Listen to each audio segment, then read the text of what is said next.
roman formidable, pas forcément des nouveautés, pour passer les fêtes, pour se divertir, s'amuser, se faire peur, se replonger dans nos histoires familiales, et pour redécouvrir avec une certaine nostalgie, c'est vrai, une icône de la littérature, Françoise Sagan.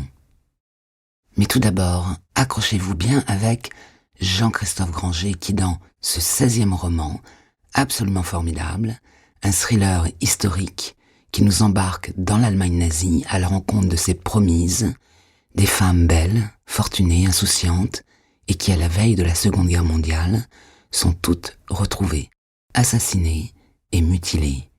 Dans un Berlin incandescent, 3 enquêteurs vont suivre les traces d'un monstre. Simon, tout d'abord, un psychanalyste surdoué, Franz, un gestapiste, et Mina, une riche héritière. Et si le mal n'était pas du côté que l'on croit.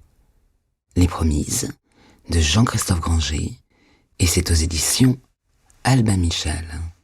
Le second roman, qui n'est pas une nouveauté donc, qui a paru il y a quelques mois et qui m'avait bouleversé, c'est le roman de Claire Léost.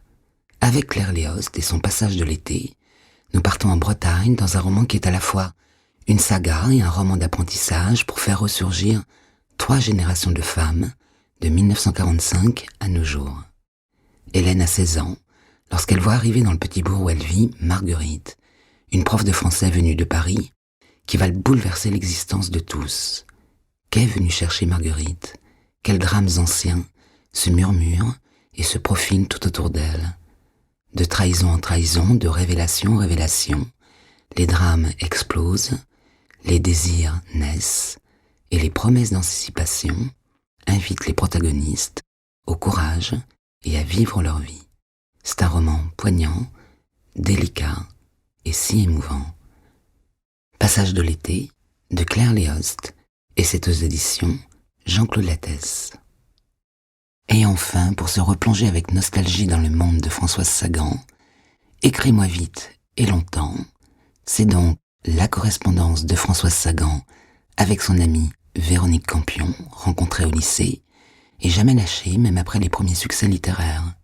Si les lettres de Véronique ont disparu, celles de Françoise ont bel et bien été retrouvées et sont reproduites ici. L'éditeur a même choisi de conserver des coquilles, les dessins griffonnés pour apporter un petit plus d'authenticité.